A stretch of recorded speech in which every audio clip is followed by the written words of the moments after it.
Alhamdulillah. Wassalatu wassalamu ala Rasulillah Muhammad ibn Abdillah wa ala alihi wa sahbihi wa man walah. Subhanaka la ilma lana illa ma 'allamtana innaka antal alimul hakim. Rabbi shrah li sadri wa yassir li amri wahlul 'uqdatan min lisani yafqahu qawli. Amma ba'du. Kita temanya hari ini menjadi wanita berkelas dalam pandangan Islam. Sedikit sekalian yang saya muliakan, menjadi wanita berkelas dalam pandangan Islam. Yuk sekarang kita pelajari dulu kelasnya. Ini ya, pencapaiannya, kelas tingginya nih. Kalau dalam pandangan Islam itu yang kayak gimana? Hadisnya baginda kita Nabi besar Muhammad. Sebab kalau kamu bicara tentang Islam, maka kamu bicara tentang Allah dan Rasulnya. Dan kalau kamu bicara tentang pandangan Islam, maka kamu akan berbicara atau kamu akan mendengar sesuatu yang dari Allah dan dari Nabi Muhammad. Tentu saja berupa Al-Quran ataupun hadisnya Nabi besar Muhammad sallallahu alaihi wasallam. Sedikit sekalian, kata Nabi Muhammad, ini tentang value tertinggi nih. Ini tentang tingkat tertinggi, kelas tertinggi nih. Kata Nabi Muhammad, al-kayyis man dana nafsah wa amila lima ba'dal maut. Al-kayyis man dana nafsah wa amila lima ba'dal maut wal ahmaq man ittaba'a hawahu wa tamanna 'ala Allahil amani. Hadisun sahih. Kata Nabi Muhammad, al-kayyis, orang sukses, orang brilian, orang cerdas. Kayyis, orang berkelas. Siapa dia Rasul? Mandana nafsah, orang yang merendahkan, menguasai, mengendalikan nafsunya. Ini kan udah lain nih sudut pandangnya. Mandana nafsah, yang merendahkan, mengendalikan, mengekang hawa nafsunya, keinginannya. Wa amila lima ba'dal maut, dan dia berbuat untuk sesudah kematiannya. Panjang pikirannya, memikirkan jauh ke masa depannya. Dari jauhnya yang dia pikirin bukan untuk setahun ke depan, bukan untuk 10 tahun ke depan, bahkan bukan hanya sekedar nasib anak-anaknya ketika dia meninggal dunia nanti, gimana kehidupan dunianya, bukan. Tapi yang dia pikirin panjang untuk nasibnya 100 tahun ke depan, 1000 tahun ke depan, bahkan untuk masa yang abadal abidin, tidak ada ujungnya. Ila jannatin manqalibuhu wa masirah am ilan nar.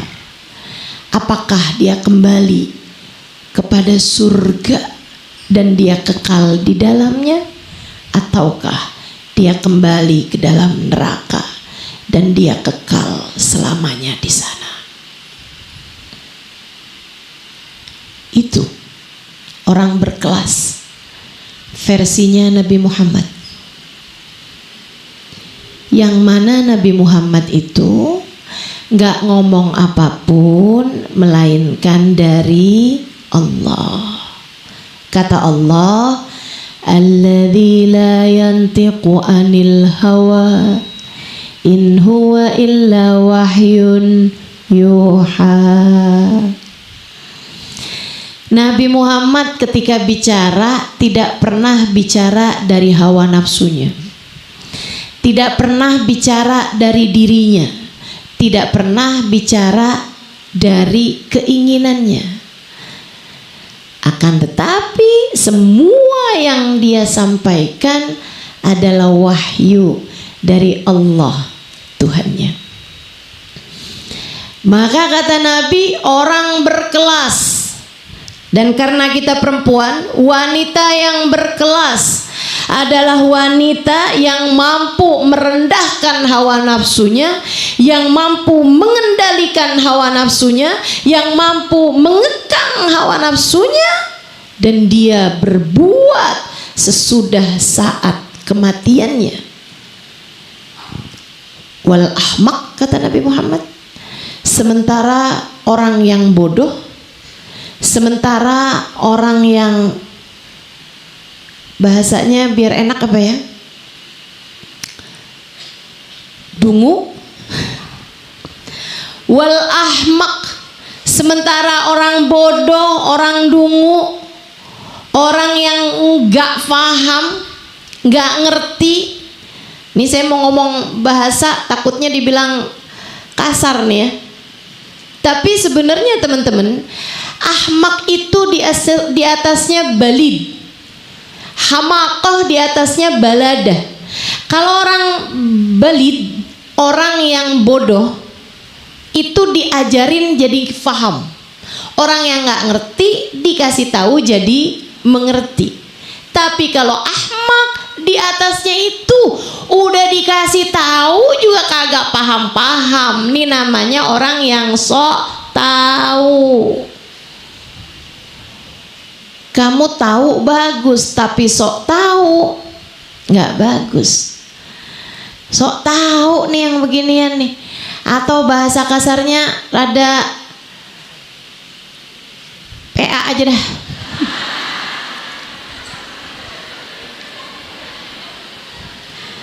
Ada orang berkelas, ada juga orang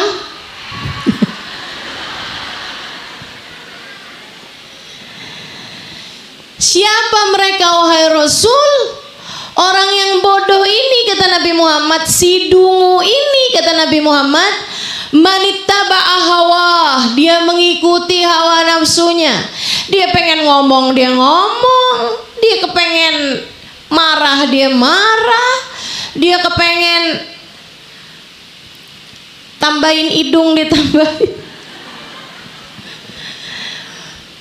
Dia ikuti semua hawa nafsunya, teman-teman saudaraku sekalian. Dia mau, mohon maaf nih ya, dia mau godain laki orang, dia godain. Manittaba'a hawa, dia ikuti hawa nafsunya. Wa tamanna 'alallahil amani.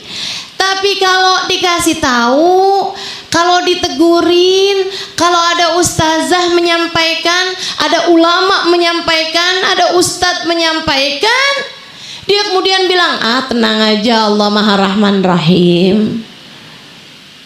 Tuh kata Nabi Muhammad, sebodoh-bodohnya orang, dia mempertuhankan hawa nafsunya.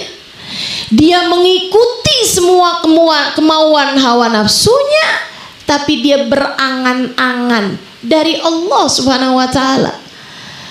Lah kamu selama ini yang kamu ikuti hawa nafsumu, tapi kenapa ketika berbicara tentang urusan Allah, kamu menggunakan Allah sesuai dengan apa yang kamu inginkan? Enggak gitu ceritanya, Bu. Enggak gitu ceritanya, Kak. Maka yuk kita pelajarin nih, biar jangan sampai ada di antara kita orang-orang yang masuk dalam kelompok orang-orang yang dungu ini. Biar kita semuanya jadi perempuan-perempuan yang memiliki nilai di sisi Allah Subhanahu wa ta'ala, memiliki kelas di sisi Allah Subhanahu wa ta'ala. Biar kita dipandang. Saudaraku sekalian yang saya muliakan, nilaimu bukan pada seberapa cantik wajahmu, nilaimu bukan seberapa mulus kulitmu, nilaimu bukan tentang seberapa banyak nol dalam saldomu. Nilaimu bukan tentang seberapa besar rumahmu, seberapa banyak asetmu, apalagi tentang seberapa banyak followers Instagram atau TikTokmu. Gak gitu. Gak gitu. Nilaimu bahkan bukan tentang seberapa pinter anak-anakmu, seberapa berprestasi mereka di dalam sekolah. Nilaimu bahkan bukan tentang seberapa dicinta kamu di hadapan suamimu. Kamu harus tahu itu. Kamu harus tahu bahwa nilaimu adalah tentang seberapa cepat kamu melintasi jembatan Sirat.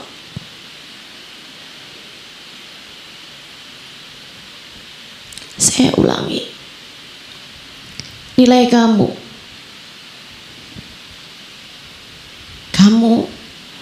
nilainya adalah tentang seberapa cepat kamu ketika melewati jembatan Sirat. Nilai kamu adalah tentang seberapa depan barisanmu ketika digiring rombongannya Nabi besar Muhammad. Nilai kamu adalah tentang seberapa berat timbangan amal kebaikanmu. Nilaimu adalah tentang buku rapot yang akan kelak dibagi, buku rapot kehidupanmu. Adakah kamu masuk di dalam kelompok orang fa amma man utiya kitabahu biyaminihi fasawfa yuhasabu hisaban yasira wa yanqalibu ila ahlihi masrura? Apakah kamu akan menerima catatanmu dengan tangan kanan? Kemudian kamu akan dihisab dengan hisaban yang mudah, dan kamu dikembalikan kepada keluargamu yang juga soleh-soleha dalam keadaan penuh sukacita. Ataukah kamu menerima catatan kitabmu, catatan rapotmu, catatan kehidupanmu dengan tangan kirimu, atau bahkan dari belakang punggungmu dilemparkan? Fasawfa yad'u thubura wa yasla sa'ira. Saat itu kamu akan berteriak, thubur, celaka, celaka saya, hancur saya. Wa yasla sa'ira, kemudian kamu akan diseret menuju neraka sa'ir. Siapakah kamu? Disitulah nilaimu,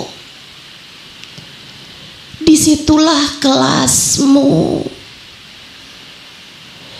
Kamu harus paham ini, karena nggak ada waktu untuk berbekal di sana kecuali dengan kamu mengerjakannya di sini. Selagi hayatmu masih di kandung badan, selagi nafas masih mengalir di dalam dirimu, selagi aliran darah belum tersendat, belum terhenti di dalam tubuhmu. Sebab kalau udah terlanjur kematiannya datang, kamu gak bisa ngapa-ngapain. Kamu gak bisa naikin kelas. Kalau sudah datang saatnya, kamu gak akan bisa berbekal lagi. Teman-teman saudariku sekalian, jangan sampai kamu masuk dalam apa yang Allah Subhanahu wa taala ceritakan dalam Al-Qur'an hingga ketika ajal mereka datang. Qala rabbirji'un la'alli a'malu salihan fima taraktu kalla innaha kalimatun huwa qailuha wa min waraihim barzakhun ila yaumi yub'atsun.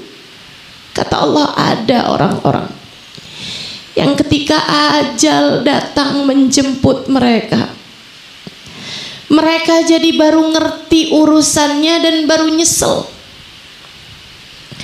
Ternyata yang mereka usahakan, ternyata yang mereka kira kelas, ternyata yang mereka kira nilai mereka dalam kehidupan, semuanya mereka tinggalkan. Tak ada satupun harta mereka bawa, tak ada satupun jabatan mereka sertakan dalam nama mereka.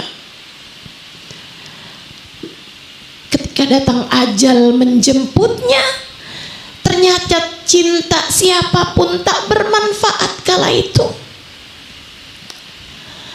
Dia pun berkata, Rabbirji'un, ya Allah, tungguin dong, tundain dong.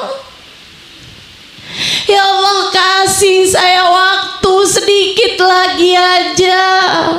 Setahun ya Allah, tahun depan boleh deh, jangan sekarang. Tak boleh setahun, sebulan aja dah ya Allah. Tak boleh juga seminggu deh ya Allah. Gak boleh juga sehari deh ya Allah. Besok boleh, jangan hari ini ya Allah. Gak boleh juga sehari, sejam deh ya Allah, sejam. Habis jam ini ya Allah, jangan sekarang.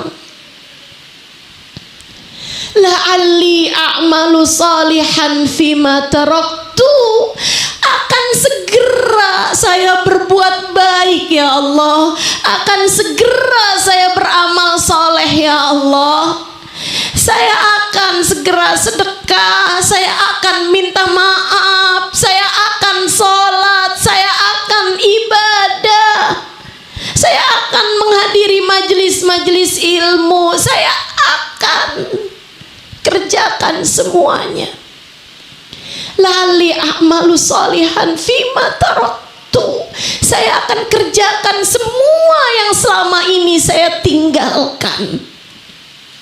Ya Allah, enggak ya Allah, kasih saya waktu 1 jam. Saya akan sibuk denganmu, saya tidak akan lagi sibuk dengan diri saya sendiri, saya tidak akan lagi sibuk dengan urusan dunia saya ya Allah. Kasih saya waktu. Apa jawab Allah? Kalla, udah enggak ada lagi. Innaha kalimatun huwa qailuha, sekarang ia hanyalah omong kosong yang sekedar kamu ucapkan. Wa min waraihim barzakhun ila yaumi yub'atsun, sekarang rasakanlah alam barzakh sampai hari kamu dibangkitkan. Semuanya jadi terlambat. Semuanya jadi terlambat.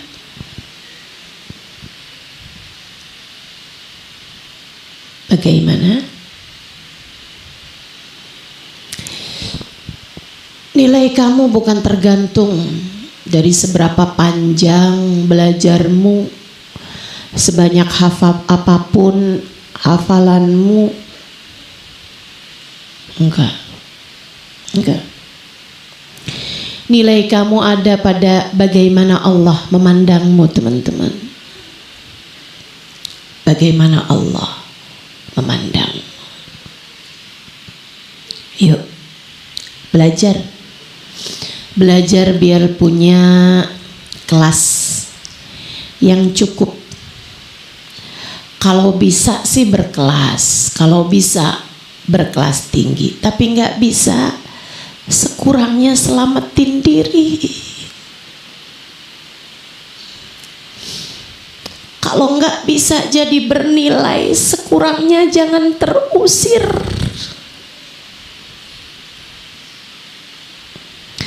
Kalau nggak bisa punya derajat, sekurangnya jangan mau jadi hamba yang dipecat.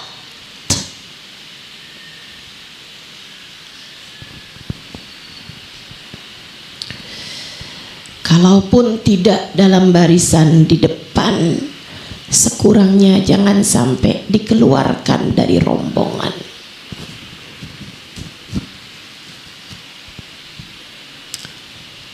Mudah-mudahan Allah karuniakan nilai yang baik bagi kehidupan kita.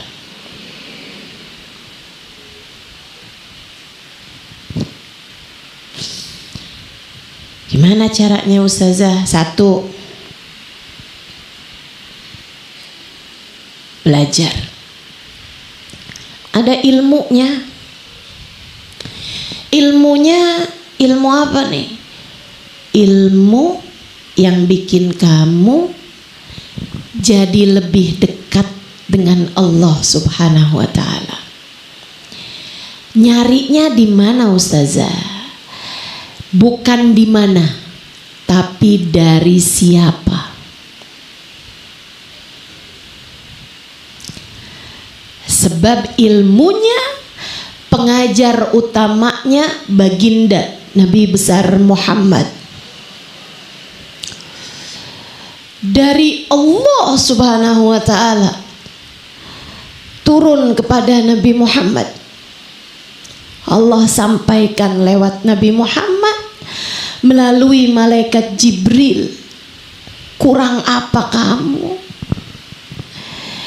Yang menyampaikan ilmu tentang Islam ini, tentang cara mendekat kepada Allah ini adalah seindah-indah Nabi melalui seindah-indah malaikat.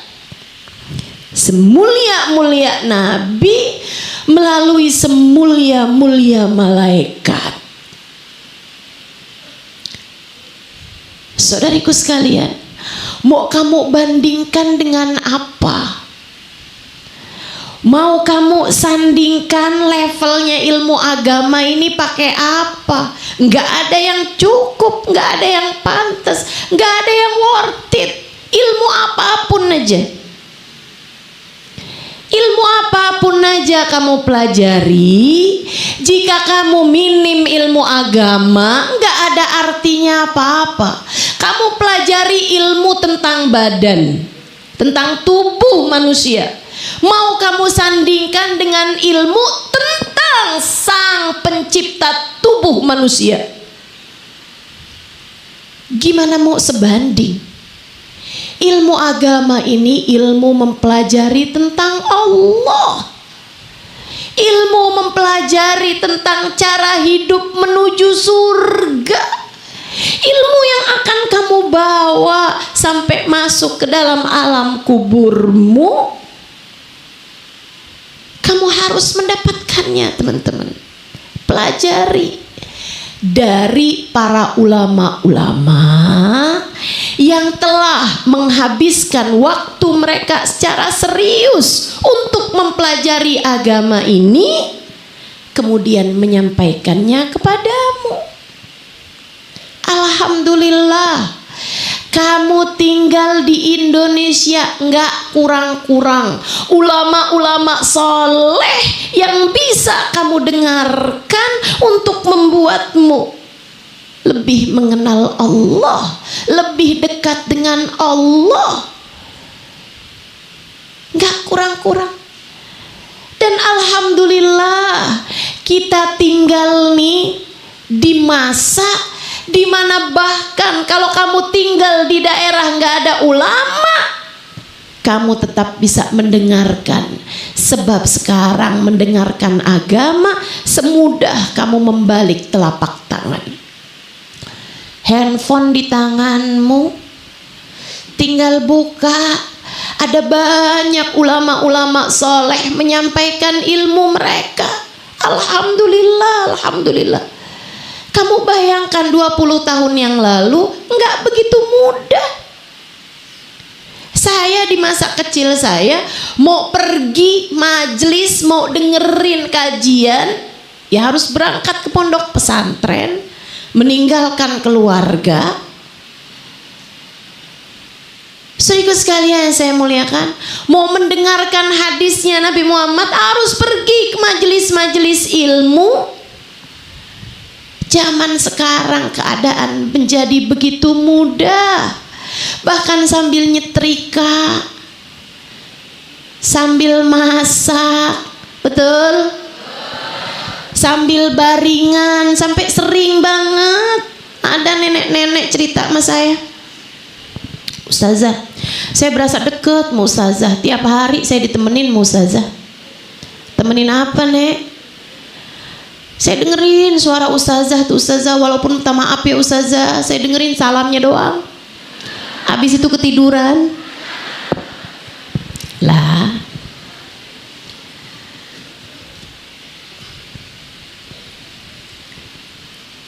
Alhamdulillah, kita tinggal di saat dimana ilmu pengetahuan yang mendekatkan kita kepada Allah begitu mudah untuk didapat. Alhamdulillah. Saudariku sekalian yang saya muliakan, zaman dulu mesti berjalan bermil-mil. Makanya ada hadisnya Nabi, utlubul ilma walau bisin. Walaupun banyak juga yang mengatakan bahwa ini bukan hadis ya, tapi ucapan kayak semacam peribahasa Arab gitu. Carilah ilmu walau bisin, walaupun sampai ke negeri Cina. Kayak jauh banget gitu. Walaupun sebenarnya Cina sama Indonesia dari negeri Arab deketan Cina sih. Tapi kayak orang Arab sama orang Cina tuh kayak Cina tuh kayak jauh banget gitu. Kayak orang zaman sekarang kalau jauh tuh kan apa-apaan urusannya Hong Kong. Walaupun Amerika kan lebih jauh ya, Eropa lebih jauh, tapi apa-apa tuh kayaknya kalau jauh tuh Hong Kong gitu. Mah itu HP baru ya, HP baru dari Hong Kong.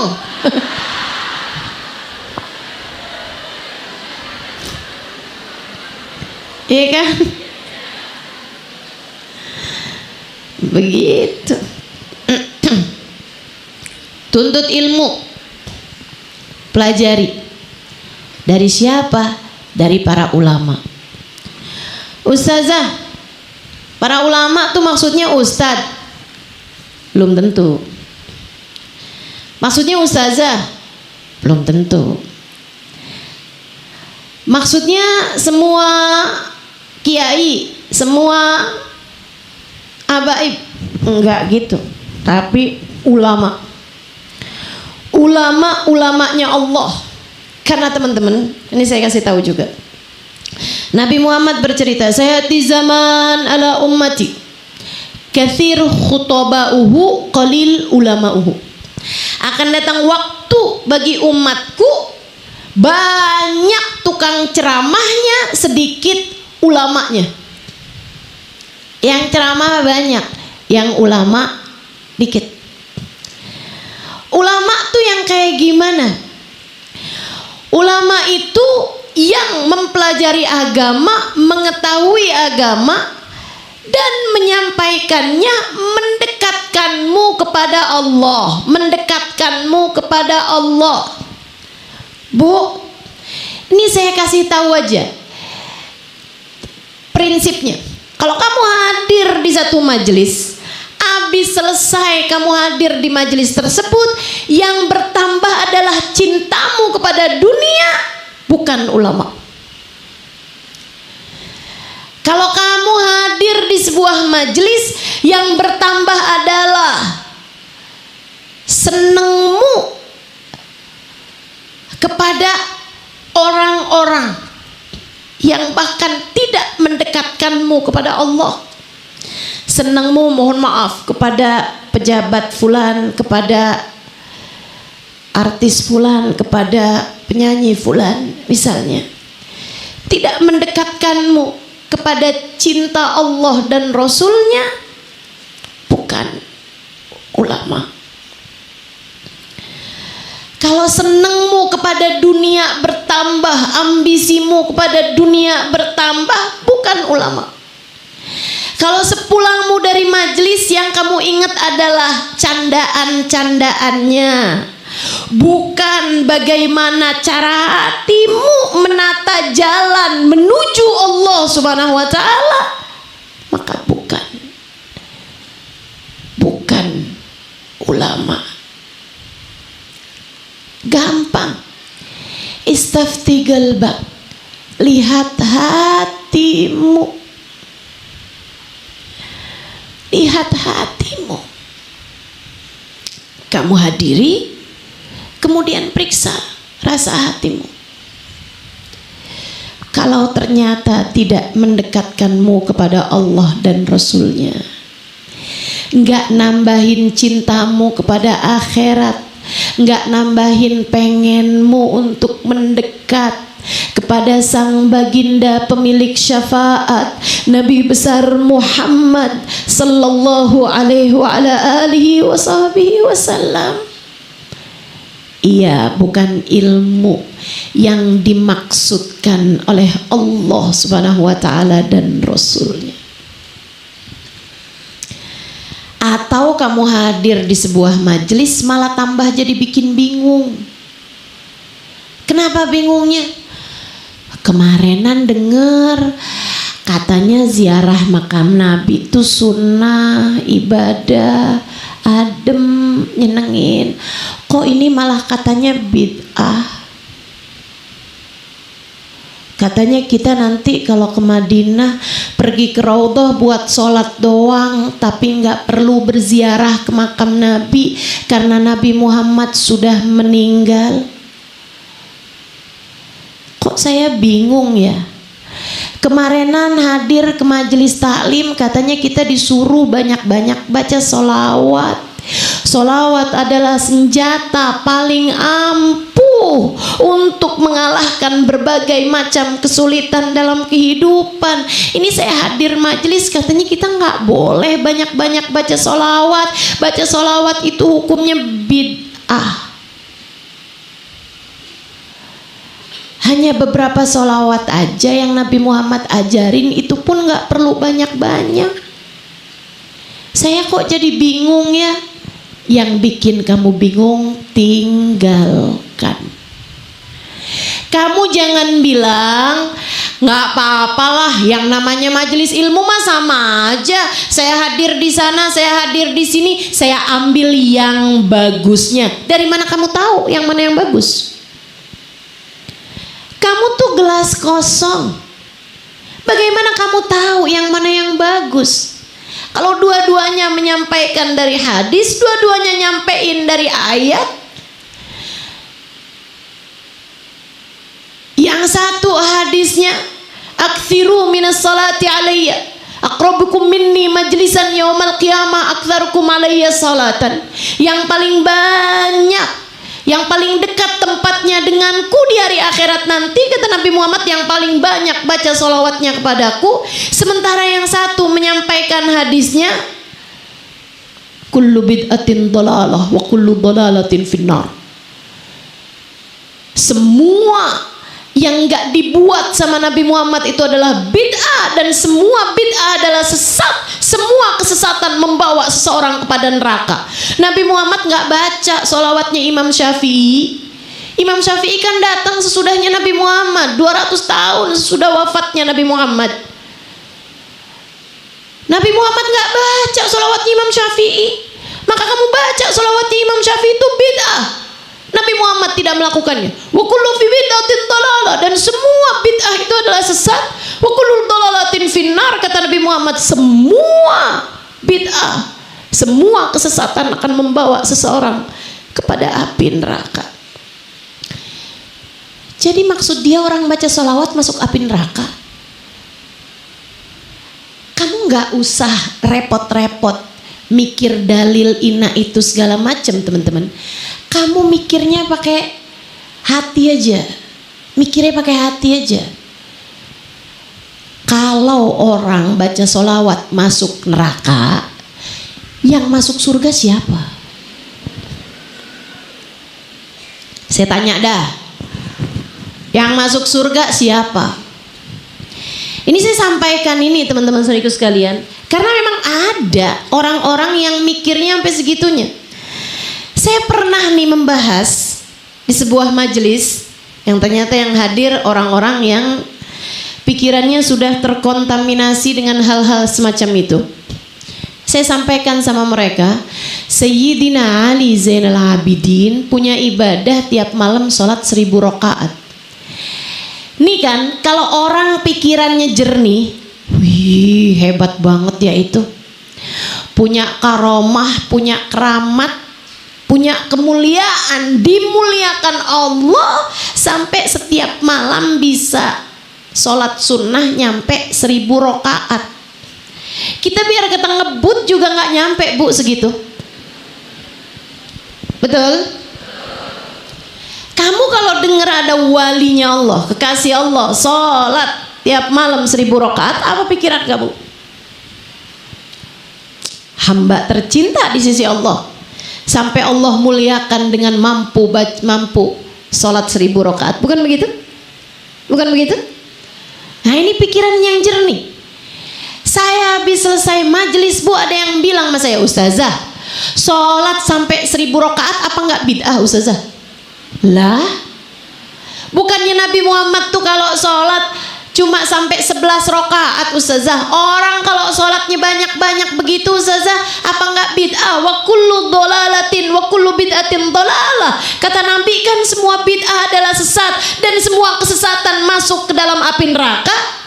Saya tanya balik sama dia, jadi maksud kamu orang yang banyak sholatnya di waktu malam bakalan masuk neraka? Bingung dia sama teorinya dia sendiri. Bu, kalau yang masuk neraka adalah orang yang banyak sholatnya di waktu malam, lantas yang masuk surga siapa? Yang sepanjang hari tiktokan? Enggak sih, mau tanya beneran serius ini. Yang segala-gala bid'ah, segala-gala syirik, segala-gala kafir. Nabi Muhammad setengah mati berusaha memasukkan orang kafir ke dalam Islam. Ini ada orang-orang sekarang yang katanya ilmunya tinggi, orang Islam dianggap kafir sama dia. Bukan itu ulama yang dimaksudkan, bukan mereka. Jadi kalau kamu hadir di satu majelis bikin kamu bingung, saya sarankan padamu, biar nggak bingung-bingung, nggak usah lagi hadir di majelis yang demikian. Jelas? Jelas? Kenapa begitu Ustazah? Karena ilmu itu cahaya. Cahaya nggak bakal bikin kamu bingung, nggak bakal bikin kamu nabrak-nabrak. Yang bikin kamu bingung, yang bikin kamu nabrak-nabrak, yang bikin kamu nggak tahu arah adalah kegelapan, bukanlah cahaya. Ilmu adalah cahaya. Saudariku sekalian yang saya muliakan, ilmu harus kamu pelajarin sampai bikin kamu ngerti caranya sholat, bikin kamu paham caranya ibadah, bikin kamu paham caranya ngatur hati, bikin kamu paham siapa yang semestinya dicintai. Nih saya kasih tahu, hati yang sudah dimasuki cahaya ilmu akan menjadi hati yang tahu siapa yang seharusnya dia cintai. hati yang salah-salah mencintai, berarti dia hati yang belum bercahaya. Saya mah ngerti banyak ilmu sih, tapi gimana ya, cinta itu begitu besar dalam hati saya. Siapa yang kamu cintai? Suami orang? Ustazah, jika rasa ini haram, kenapa ia begitu besar dalam hati saya? Bukankah cinta ini dari Allah juga, Ustazah? Lah, nyalain Allah. Kamu ngerjain dosa terus kamu nyalahin Allah. Kedurhakaan macam apa yang sudah kamu lakukan itu? Hati-hati. Hati yang bercahaya faham siapa yang semestinya dia cinta. Semoga ilmunya jadi cahaya buat hati kita. Amin. Amin ya rabbal alamin. Sedikit sekalian, ini saya cerita sedikit mengenai ilmu ini ya. Ada orang mengidolakan Sayyidina Umar, sampai habis-habisan Sayyidina Umar. Di mana aja Sayyidina Umar ada, dia pasti tuh di soft terdepan. Dia setiap kali ngeliat Sayyidina Umar,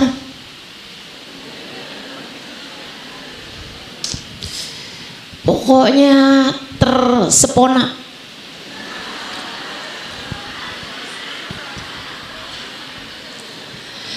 Dia kalau lihat Sayyidina Umar tuh kayak yang udah deh. Besok-besoknya juga begitu. Setiap kali dia diam sendiri kebayang Sayyidina Umar. Mau tidur kebayang Sayyidina Umar. Bangun tidur kebayang Sayyidina Umar. Satu waktu Sayyidina Umar ngelihat dia ini, pemuda. Sayyidina Umar panggil, sini.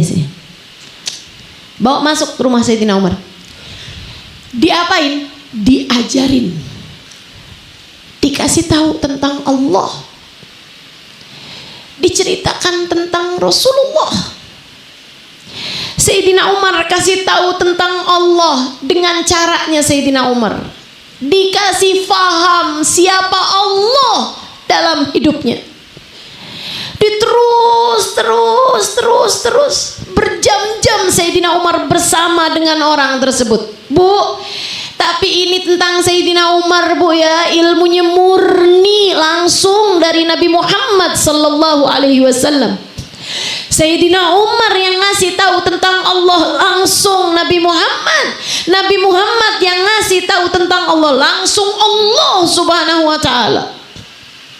Tentu nggak sama dengan ulama-ulama zaman-zaman sekarang. Meskipun alhamdulillah zaman sekarang sekalipun kita masih punya ulama-ulama soleh-soleh yang bisa bawa kita ke jalan Allah Subhanahu wa taala.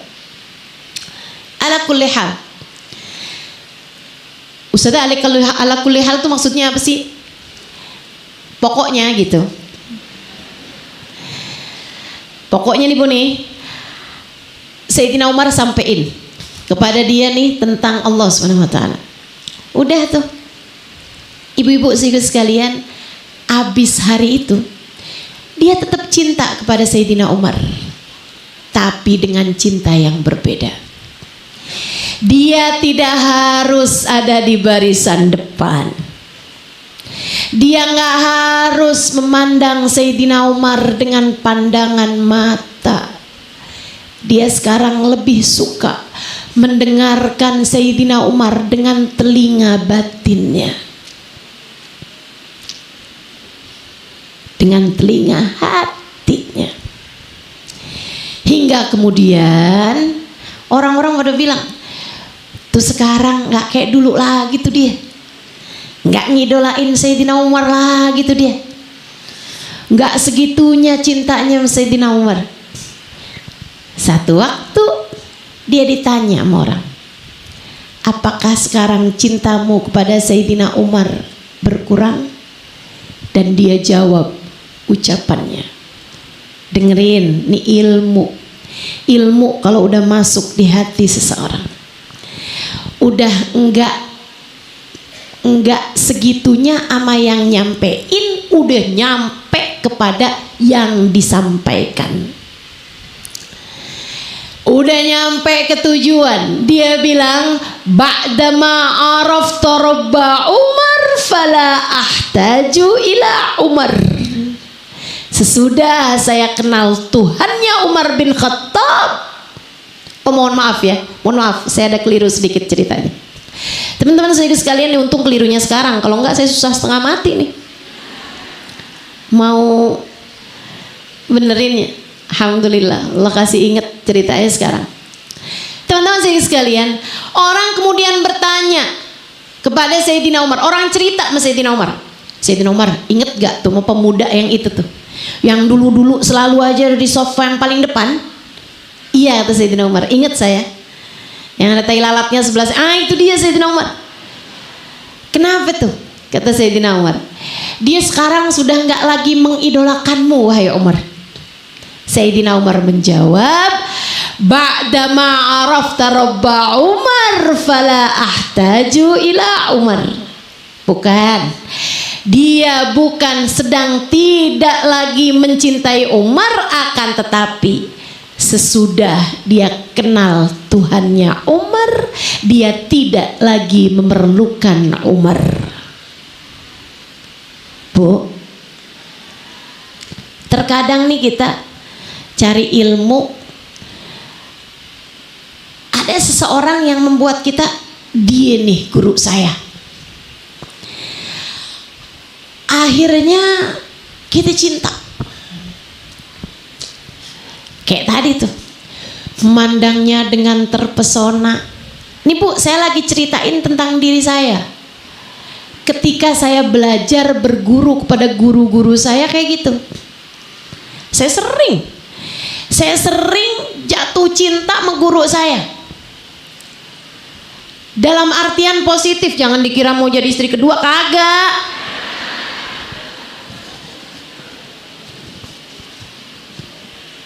Enggak, tapi saya sampai cinta banget gitu, kayak ya Allah, ya orang hadiah banget dalam hidup saya, ya Allah, darinya saya mengenalmu ya Allah.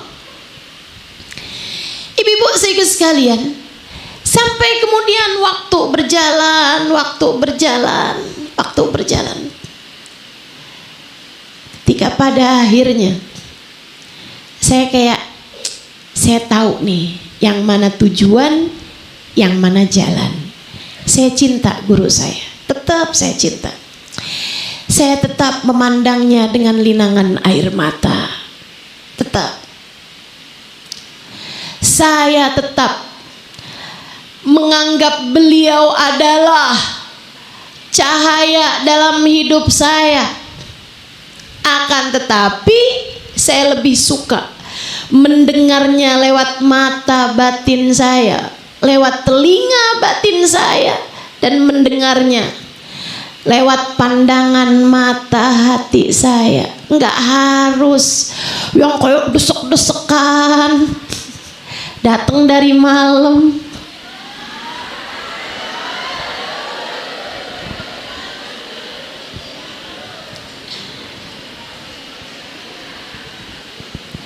Apalagi pakai ninggalin keluarga,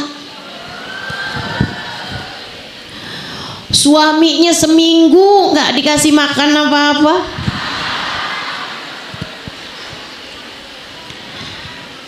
tiap hari ngeliat ada tulisan yang ditempelin di kulkas, nasinya udah siap, telurnya tinggal ceplok ya.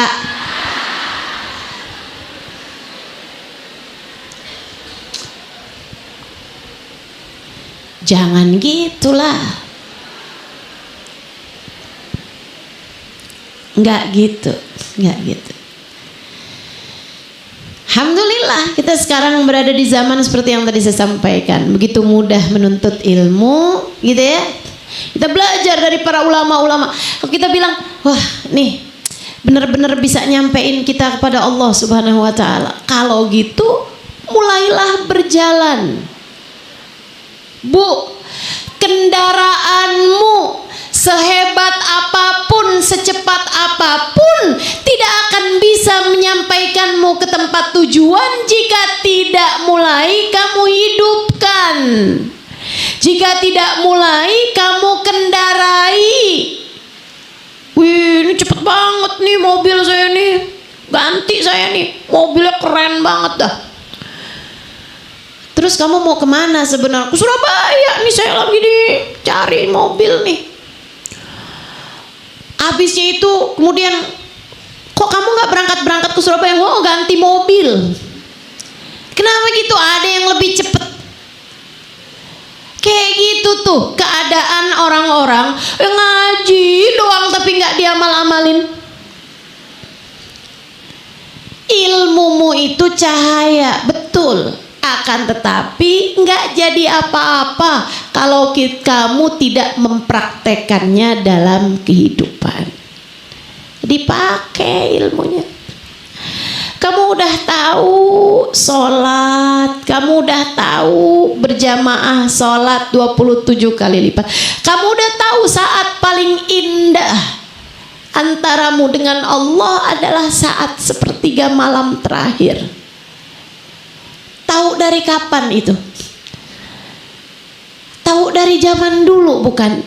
Tapi siapa di antara kita yang sesudah mendengar hal itu kemudian sungguh-sungguh bangun di waktu malam mengerjakan beberapa rakaat sholat sunnahnya, tengadah tangannya, ya Allah terimalah aku. Ilmu betul. Tapi yang kedua, wa amilus solihat, kerjakan amal soleh. Kamu pengen jadi perempuan berkelas, kamu pengen jadi perempuan yang memiliki nilai, maka sesudah kamu pelajari ilmunya, amalkanlah. Nggak ada bu, nih saya kasih tahu, nggak ada ceritanya orang sampai di ilmu yang membuat dia nggak perlu ibadah. Ini saya kasih tahu aja nih, ya. Nggak ada ceritanya ada orang nih, kok dia nggak sholat? Dia mah udah nggak wajib lagi sholat. Nggak ada ceritanya tuh.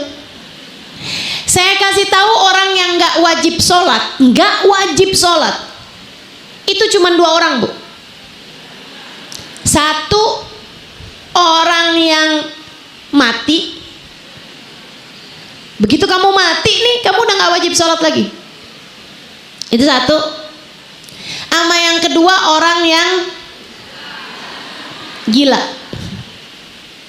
Jadi selagi kamu masih hidup dan kamu gak gila, maka jangan tinggal sholatmu, jalanmu menuju Allah Subhanahu wa taala. Pengen jadi perempuan berkelas, jangan tinggal ibadah, jangan tinggal kewajibanmu kepada Allah. Sholatmu benahi bu, sholatmu benahi. Gak ada ceritanya orang, dia udah jadi wali, dia udah sampai sama Allah, jadi dia gak perlu sholat subuh. Dia udah sholat subuh di Mekah.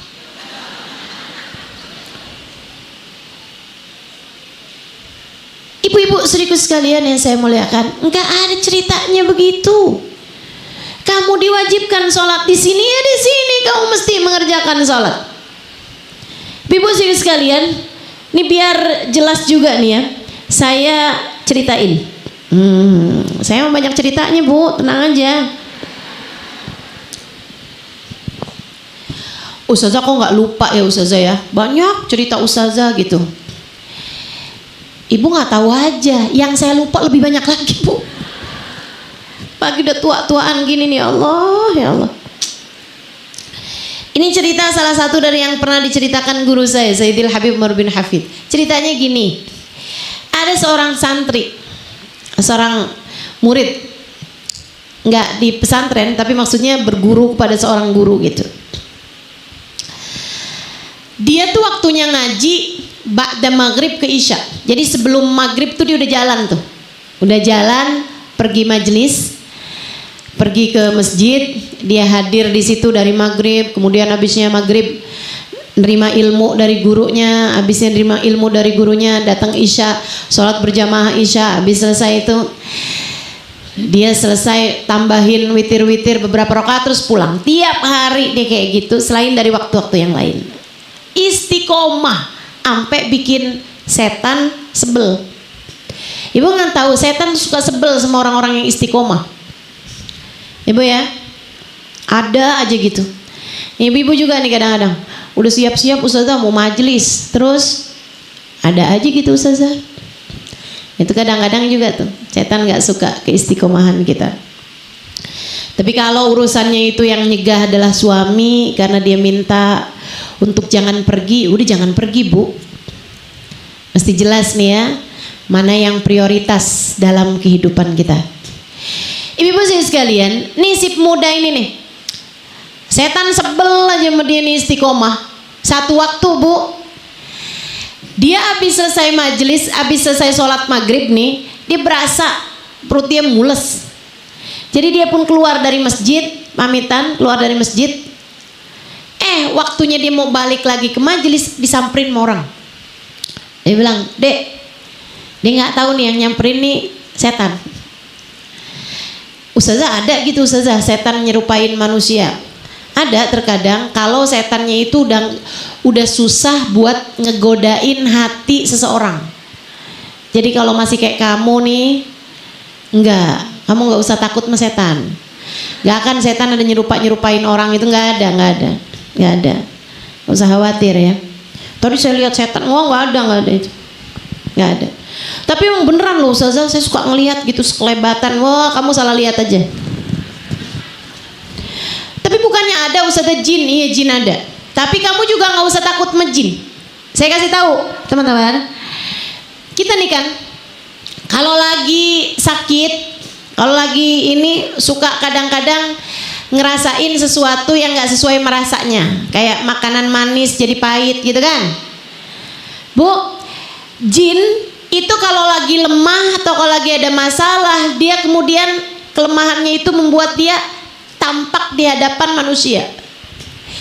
Jadi kamu harus tahu, jin yang menampakkan diri itu pasti adalah jin yang sedang lemah, entah karena sakit, entah karena sedang ada masalah. Jadi kalau ada jin menampakkan diri sama kamu, daripada kamu lari, mendingan kamu tanya lagi ada masalah apa ente. Nggak usah takut sama yang begituan, nggak usah takut.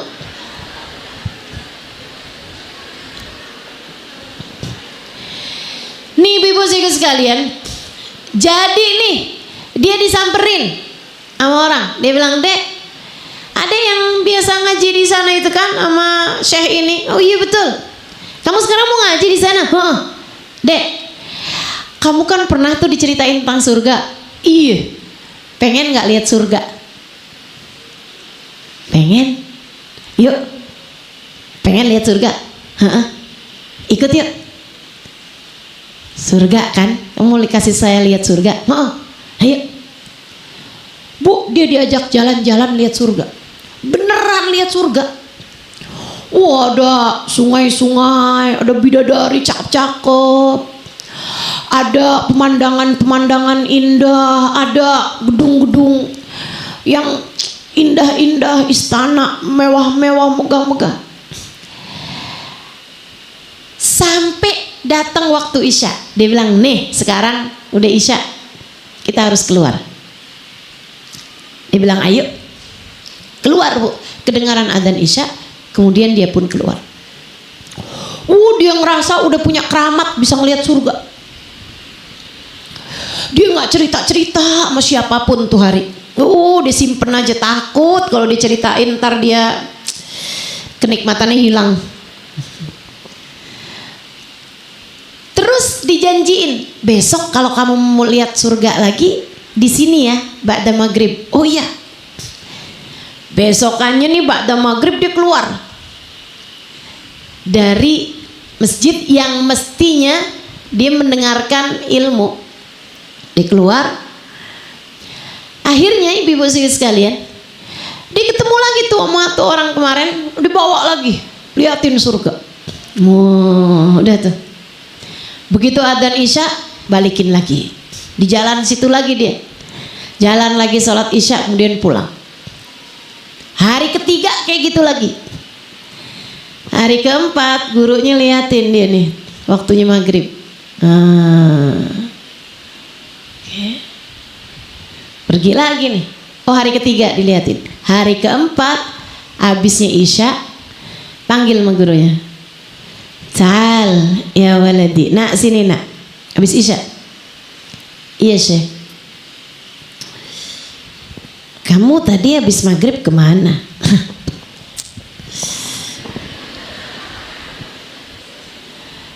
Kemana kamu tadi jalan habis maghrib?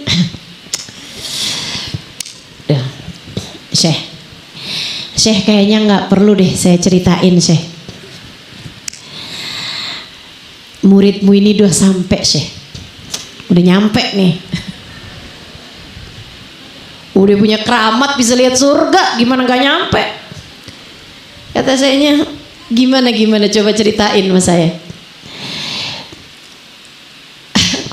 Saya takut kalau saya cerita nanti saya ujub Syekh. Enggak, ceritain. Saya kan guru kamu. Saya harus tahu kondisi kamu, keadaan kamu. Jadi begini Syekh, kemarin itu ceritain tuh urusan yang kemarin itu. Oh gitu nak. Nak, kamu percaya sama saya kan? Saya guru kamu kan? Iya Syekh, kau guru saya pastinya.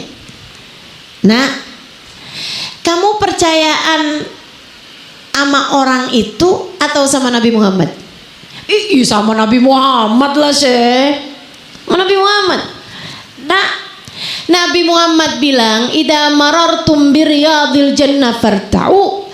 Kalau kamu ngelewatin kebun surga, hadirlah. Ditanya Nabi, apa kebun surga wahai Rasul? Taman ilmu.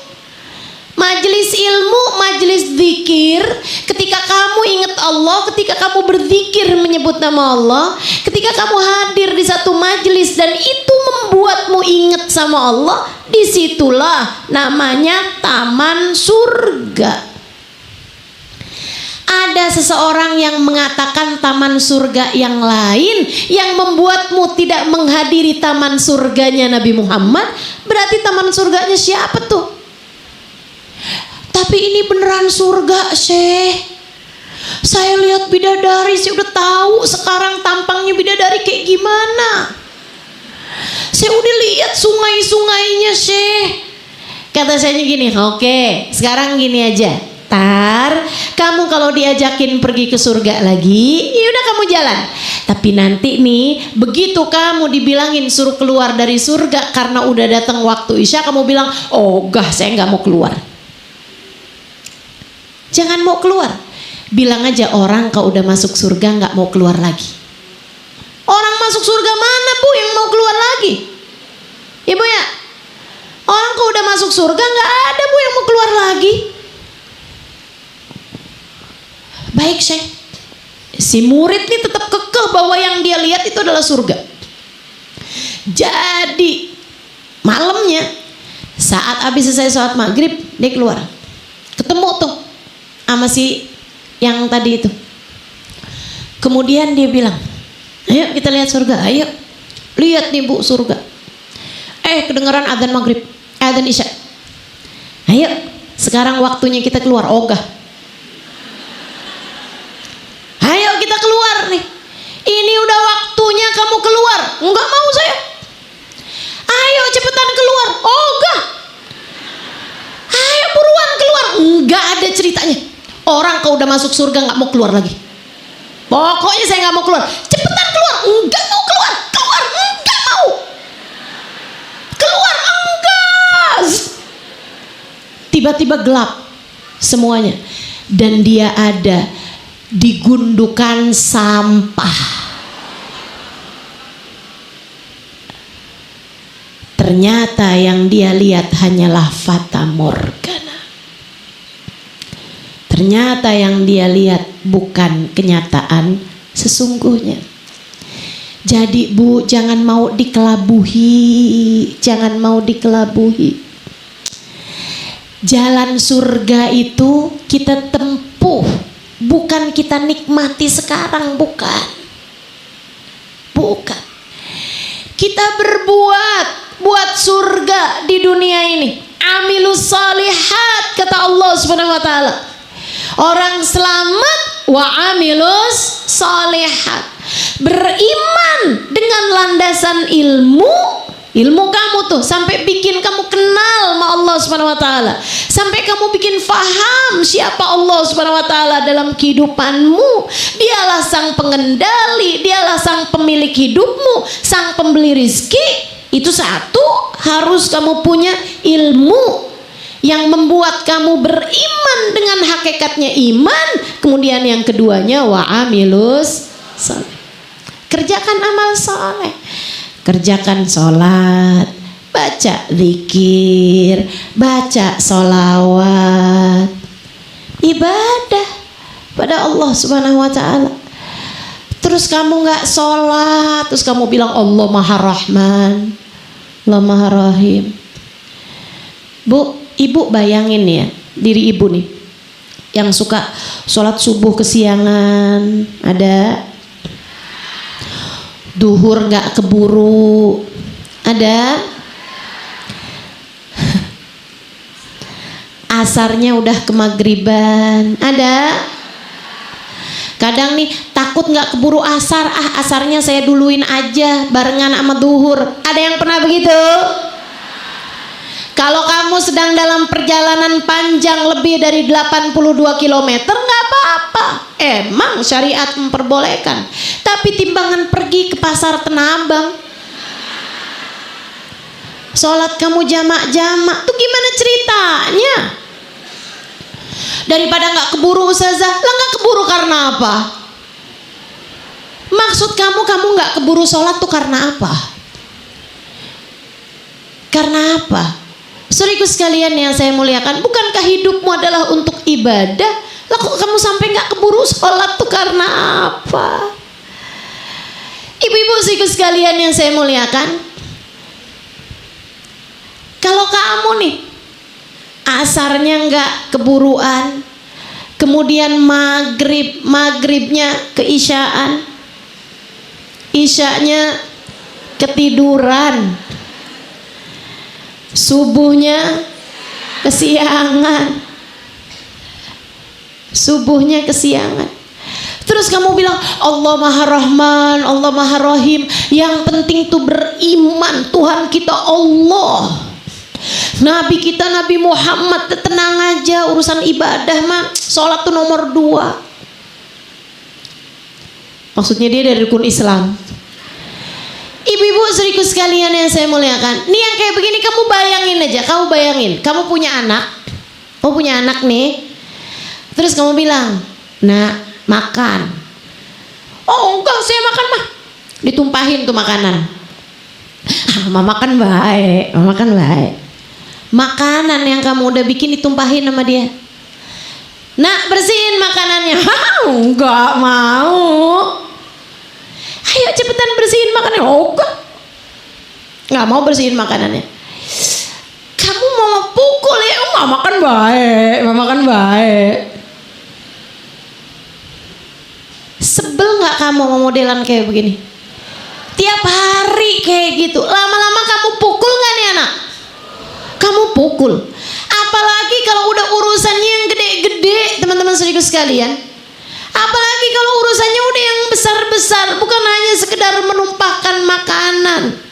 Tapi misalnya kamu larang dia buat pacaran, dia pacaran, mana sama suami orang lagi.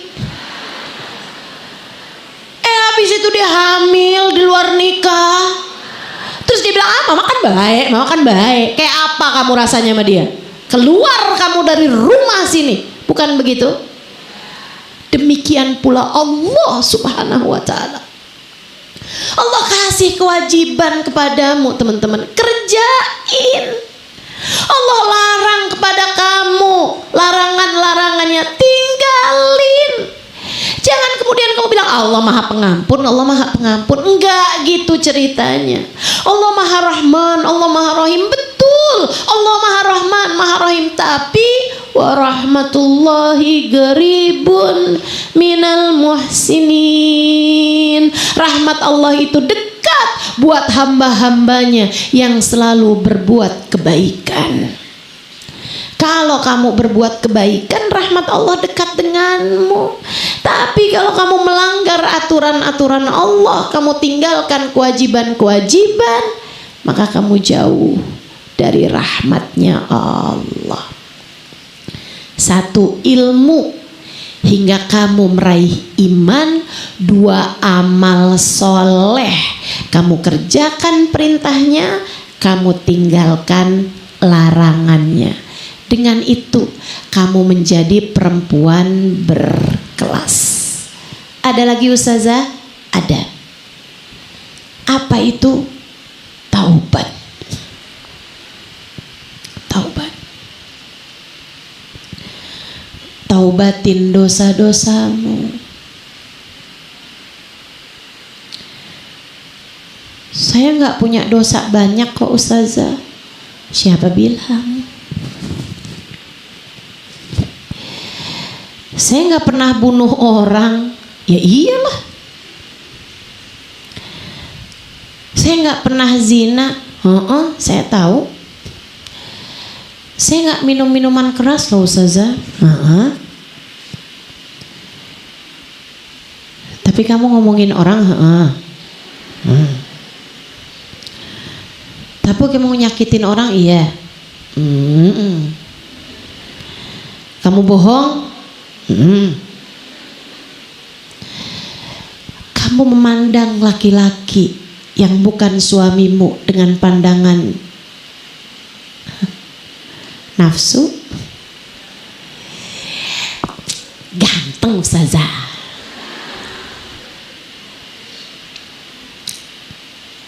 Baik pula Ustazah. Saya jadi mikir, coba saya kawinnya sama dia.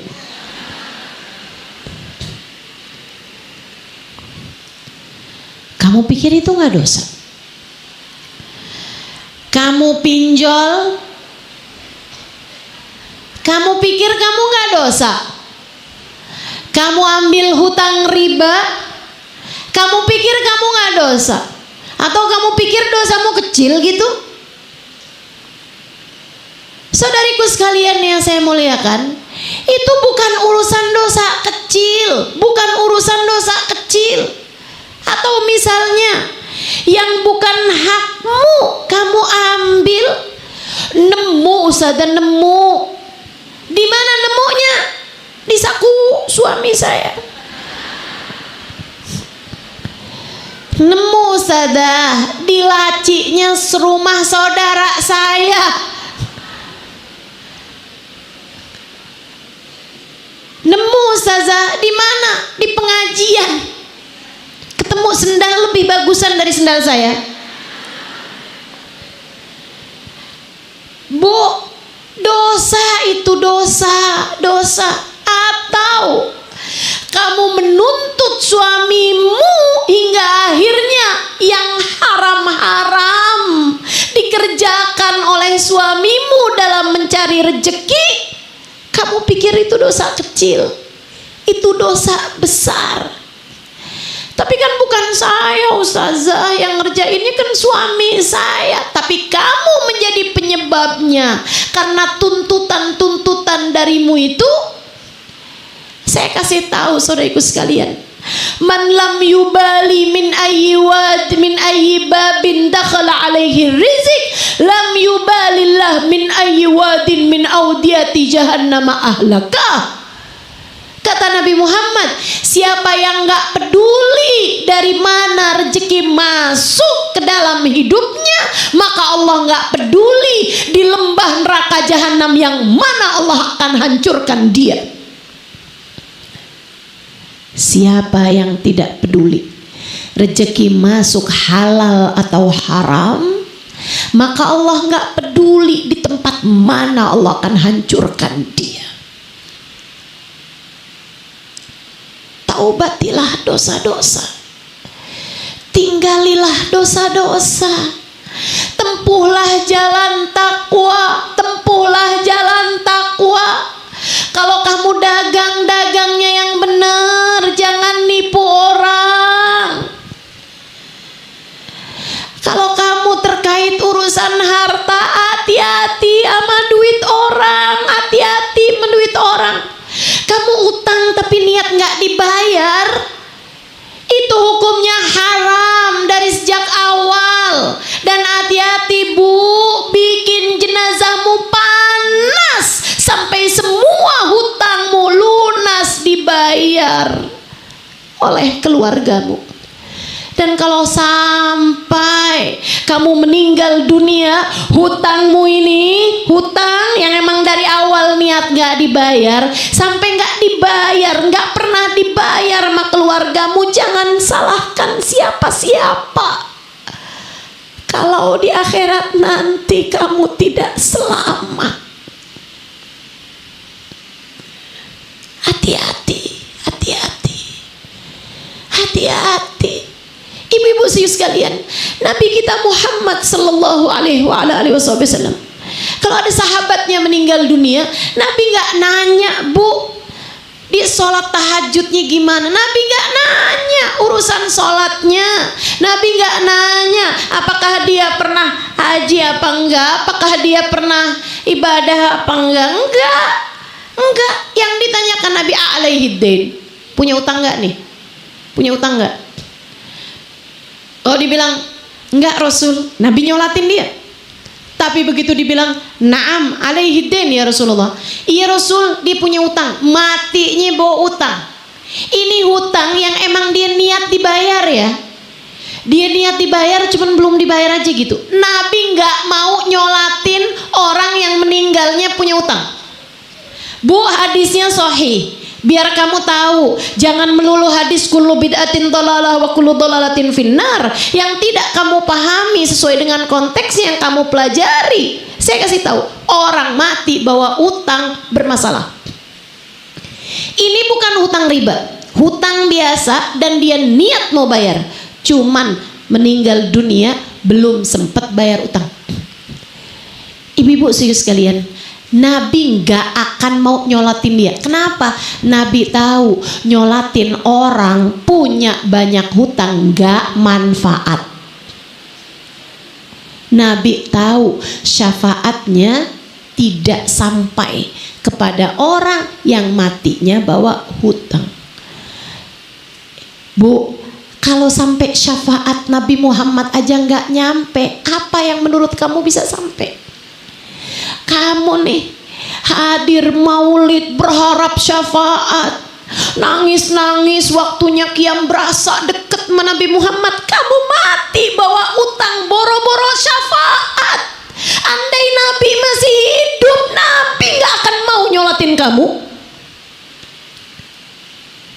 Ibu-ibu saya sekalian, sampai pernah satu waktu Nabi Muhammad ada seorang sahabatnya meninggal. Nabi Muhammad nanya, alaihi din, ada utang dia? Bala ya Rasulullah, alaihi dinarin. Iya wahai Rasulullah, dia punya alaihi dirhamin, dia punya 2 dirham utang, kayak berapa ratus ribu gitu, atau mungkin lebih dari itu ya. Dinarin alaihi dinarin. Iya Rasul, dia punya hutang 2 dinar sama saya, kayak sekitaran 2 juta mungkin, mohon maaf nih.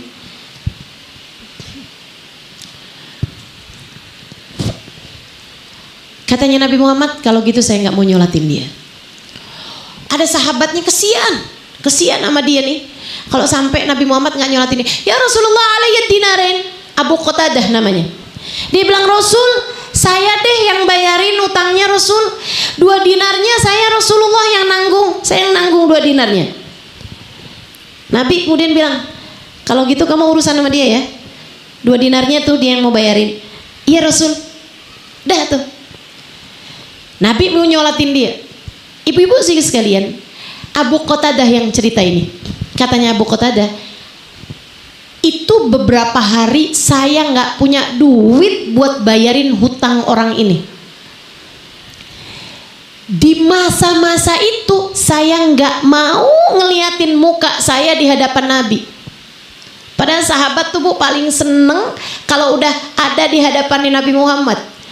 Paling demen mereka liatin mukanya Nabi, apalagi diliatin sama Nabi paling seneng.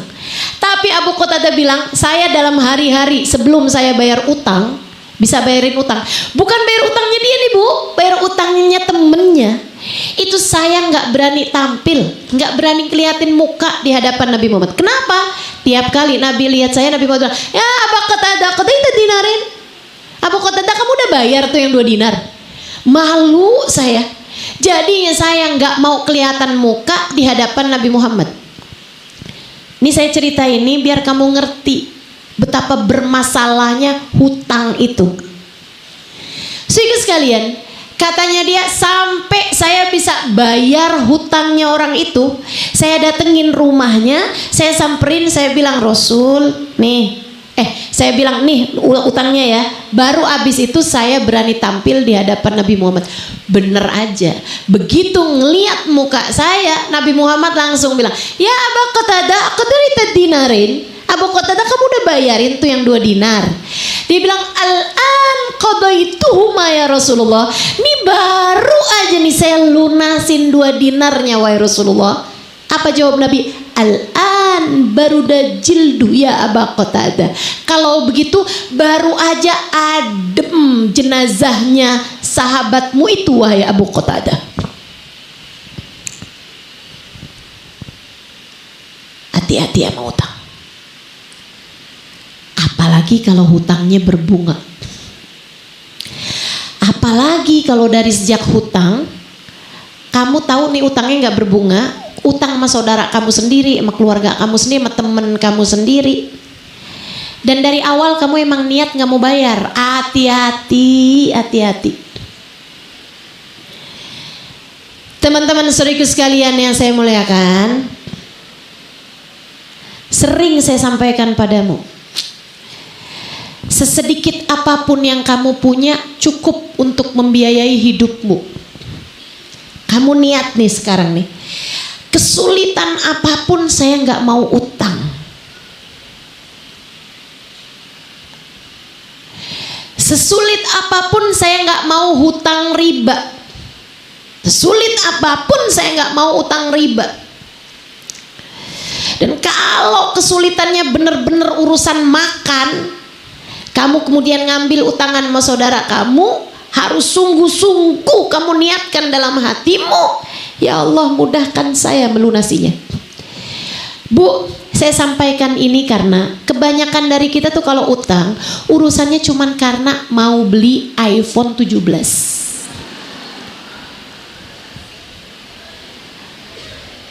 Utangnya tuh bukan karena darurat nggak bisa makan, ya kan?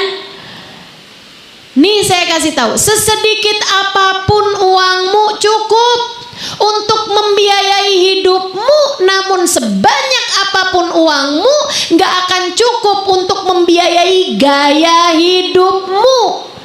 Maka kalau pengen hidup tenang, jangan banyak gaya. Jelas? Jelas? Nggak apa-apa kamu nggak punya baju kayak yang dipunya sama ipar kamu tuh nggak apa-apa.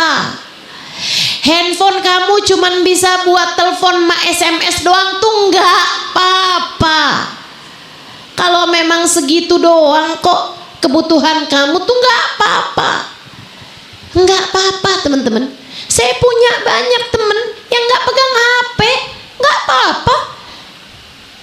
Nggak jadi kerendahan juga buat kehidupannya. Saudaraku sekalian yang saya muliakan, nggak punya HP yang bagus-bagus nggak apa-apa. Kalau kamu duitnya ada, silahkan aja. Tapi kalau kamu bahkan uangnya nggak ada, ya jangan maksain ngambil kreditan mobil. duitnya nggak ada, jangan suka maksa.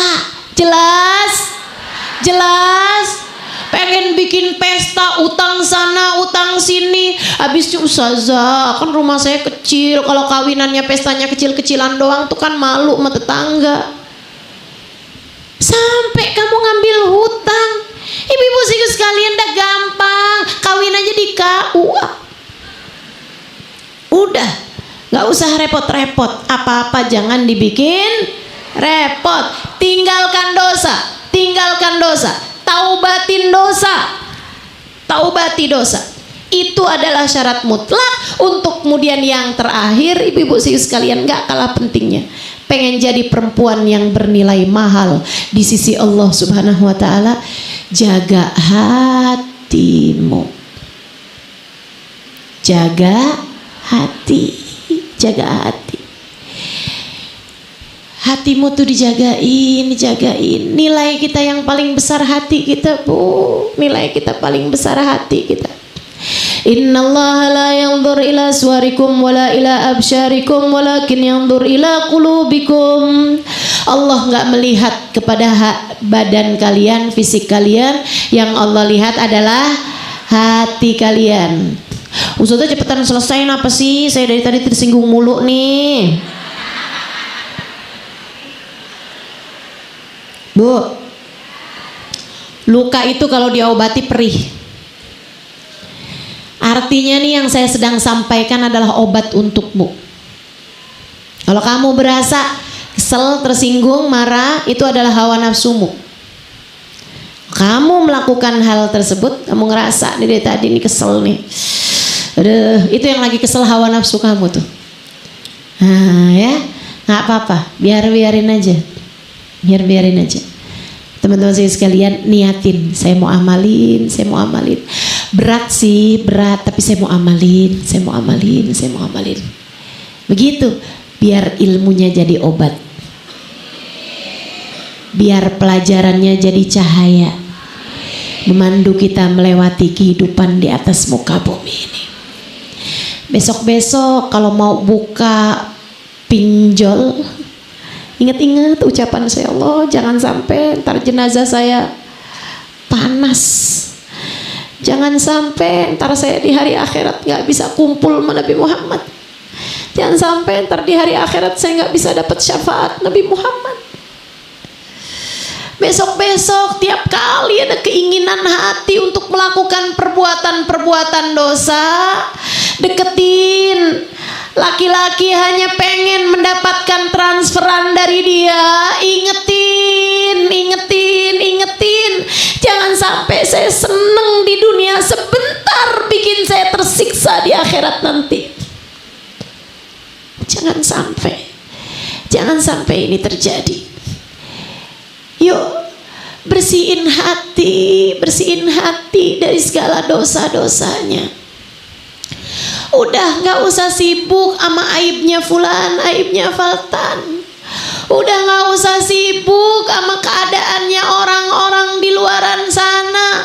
Nggak usah sibuk juga sama dramanya artis fulan, sama kondisinya keadaan fulan. Apa nggak cukup sama drama kehidupanmu sendiri, sama jatuh bangunnya hatimu sendiri? Jaga hati. Saudariku sekalian yang saya muliakan, kalau ada yang nawarin kamu, mau nggak pasangin aplikasi bikin kamu tahu posisi suami kamu lagi ada di mana? Bilangin nggak perlu. Saya nggak perlu aplikasi buat tahu di mana suami saya berada. Saya hanya perlu aplikasi buat tahu di mana hati saya berada. Saya nggak perlu tahu posisi suami saya, apakah sedang bersama dengan perempuan lain ataukah tidak. Saya hanya perlu tahu posisi hati saya, adakah Allah telah ada di sana. Waktunya sudah sebentar lagi. Pastikan Allah dan Rasulnya ada dalam hatimu. Pastikan cinta Allah dan cinta Nabi Muhammad lebih besar daripada cintamu kepada siapapun. Saudariku sekalian yang saya muliakan, Allah minta kamu buat jaga hati, buat jaga diri, bukan buat jagain orang lain. Apa yang dilakukan suamimu nggak akan jadi hisabmu. Kemana perginya suamimu nggak akan ditanya sama malaikat. Kemana perginya hatimu akan jadi pertanyaan-pertanyaan yang akan dihisab di hari akhirat nanti. Bu, ayolah, waktunya kita belajar, waktunya sudah tinggal sedikit lagi. Sudah hampir tiba saatnya kita menghadap Allah Subhanahu wa ta'ala. Kalau udah datang waktunya, kamu nggak peduli lagi hati suamimu apakah masih kepadamu atau tidak. Dan ibu, saya kasih tahu, Ustazah, tapi kok sakit banget ya kalau suami udah nggak cinta sama kita lagi. Saya kasih tahu Bu, biar kamu paham urusannya. Kenapa? Karena bagaimanapun yang ngasih rasa hati itu Allah, Bu. Kenapa Allah bikin hati suamimu berpaling darimu? Saya kasih tahu. Allah lagi mau ngasih tahu sama kamu, cinta manusia seberapapun besarnya bisa berpaling darimu. Allah lagi mau tegur hati kamu. Tuh liatin, ditinggalin sama suami aja kamu segitu sakit hatinya. Kamu harus tahu di akhirat nanti kalau aku meninggalkanmu, kamu jauh lebih sakit lagi daripada itu. Karenanya, untukmu yang merasa hati suamimu sedang berpaling darimu, menangislah di hadapan Allah. Kemudian katakan padanya, ya Allah, meski siapapun meninggalkanku, Engkau satu jangan tinggalkan aku ya Allah. Maafkan saya selama ini sering meninggalkanmu ya Allah. Maafkan saya selama ini mencintai yang lain lebih daripada cintaku padamu ya Allah. Maafkan saya ya Allah. Siapapun bisa berpaling dariku, tapi Engkau jangan tinggalkan aku ya Allah. Jangan tinggalkan aku. Kamu sama suamimu, entah dia meninggalkanmu, entah kamu duluan meninggal dunia dan meninggalkan dia, tapi Allah akan selalu bersamamu. Pastikan hubungan antaramu dengan Allah. Pastikan hubungan antaramu dengan Allah. Jangan ikuti nafsu, jangan terus ambisi sama dunia, jangan melulu soal uang yang ada dalam pikiranmu. Waktumu mengingat Allah, waktumu memperbaiki hubungan sama Allah. Taubatlah, jaga hatimu. Setiap waktu tanyakan, adakah Allah dalam hatimu? Gak usah sibuk ngejar cinta manusia. Sudah saatmu sibuk mengejar cinta pemilik manusia. Saatmu sibuk mengejar cinta pemilik manusia. Saatmu sibuk mengejar cintanya Allah. Kalau enggak sekarang, kapan lagi? Enggak ada yang memikirkan kuburmu kalau bukan kamu sendiri. Dek, saya sampaikan ini kepadamu. Enggak akan ada yang memikirkan kuburmu kalau bukan kamu sendiri. Gak akan ada yang berbekal untuk kuburmu kalau bukan kamu sendiri. Dan sampai dengan sekarang saya gak pernah dapat jaminan. Kamu pun juga bukan. Kamu udah dapat jaminan bakal masuk surga? Enggak kan? Saya juga. Tiap kali kamu kepikir berbuat dosa, apapun aja bentuk dosanya, tiap kali kamu mau pikir mau meninggalkan aturan-aturan Allah dalam hidupmu, apapun aja bentuk aturannya, ingetin diri, Allah bisa banget masukkan kamu ke dalam murkanya. Allah bisa banget masukkan kamu ke dalam nerakanya. Allah bisa banget bahkan mencabut iman dari dalam hatimu itu. Allah bisa banget ninggalin kamu, kemudian menyengsarakan hidupmu semenderita-menderitanya. Bisa banget, bisa banget. Kamu bukan sesiapa di hadapannya. Sama saya juga. Makanya yuk kita sama-sama berbekal, yuk kita sama-sama perbaiki diri, yuk kita sama-sama menjadi seseorang yang memiliki nilai tinggi dalam pandangan Allah. Mandana nafsah, yang dapat mengendalikan hawa nafsunya, wa amila lima ba'dal maut, dan dia berbekal untuk masa sesudah kematiannya. Jangan jadi orang-orang manittaba'a hawa, dia ikuti ambisinya, dia ikuti keinginan dunianya, dia terus saja mengikuti emosinya, watamanna 'alallahil amani, dan dia berandai-andai kepada Allah dengan pengandai-andaian yang tidak benar. Mudah-mudahan Allah Subhanahu wa taala memberikan segala kebaikan bagi kita sekalian. Ala hadhihi niyah wa bi kulli niyatin salihah. Di luar hujan ya. Waktunya berdoa. Ala hadhihi niyah bi kulli niyatin salihah. Kita minta sama Allah Subhanahu wa taala, semoga ilmu yang kita dapat hari ini jadi ilmu yang manfaat. Jadi ilmu yang tak hanya didengar telinga kanan keluar telinga kiri, melainkan jadi ilmu yang membawa kemanfaatan bagi kita dunia hingga akhirat, membawa kebaikan bagi kita dunia hingga akhirat. Jadi ilmu yang kelak akan kita kenang manisnya di hari akhirat nanti insyaallah. Ala hadhihi niyah wa bi kulli niyatin salihah jami'ah syamilah. Kita bacakan Fatihah juga untuk almarhum Ahmad Pamekas, almarhumah Titi Nortika, almarhum Bambang Sulistio, almarhumah Hajah Maskinah, dan juga kita doakan Dr. Sona Sulistio yang milad. Kita doakan mudah-mudahan selalu dalam pandangan kasih sayang Allah Subhanahu wa taala. Jaga Allah, dipelihara Allah, insyaallah kabulkan hajat-hajatnya.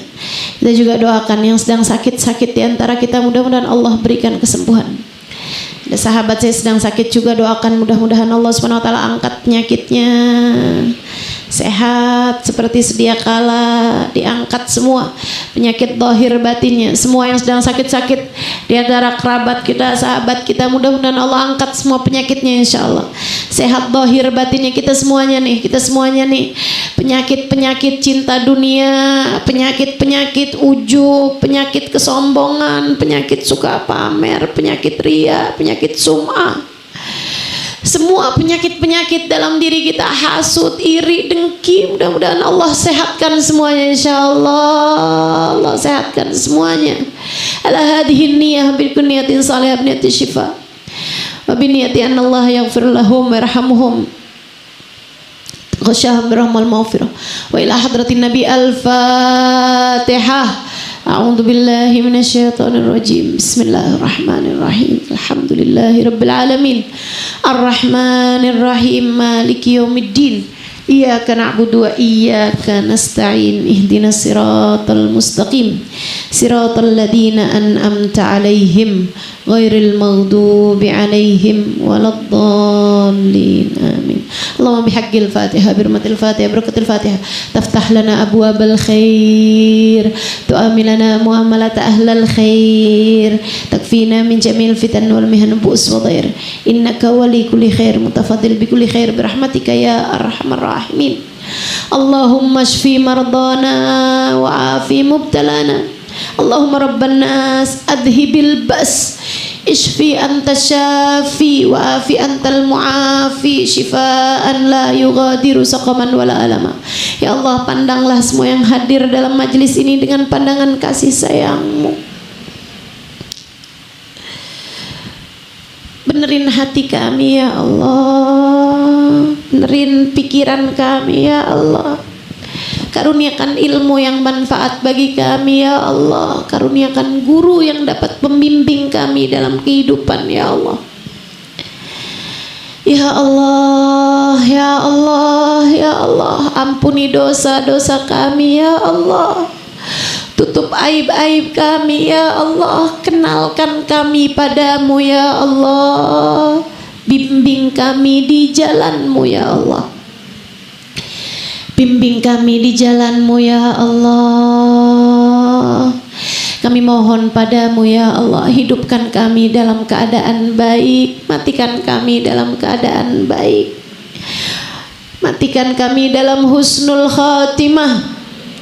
Jadikanlah kalimat terakhir yang keluar dari lisan kami adalah kalimat La ilaha illallah, La ilaha illallah, La ilaha illallah, Muhammadur Rasulullah sallallahu alaihi wasallam. Alaiha nahya wa alaiha namutu wa alaiha nub'atu insyaallah ta'ala minal aminin alladzina la khaufun alaihim wa lahum yahzanun birahmatika ya arhamar rahimin. Ya Allah, sayangilah kami ya Allah, rahmatilah kami ya Allah, syafaatkan Nabi Muhammad untuk kami ya Allah. Wassallallahu ala sayyidina Muhammadin wa ala alihi wa sahbihi wasallam. Bi fadli subhana rabbika rabbil izzati amma yasifun. Salamun alal mursalin walhamdulillahi rabbil alamin. Taqabbalallahu minna minkum taqabbal ya karim. Mudah-mudahan bermanfaat, kurang lebihnya mohon maaf. Billahi taufiq wal hidayah wal afu minkum. Wassalamualaikum warahmatullahi wabarakatuh.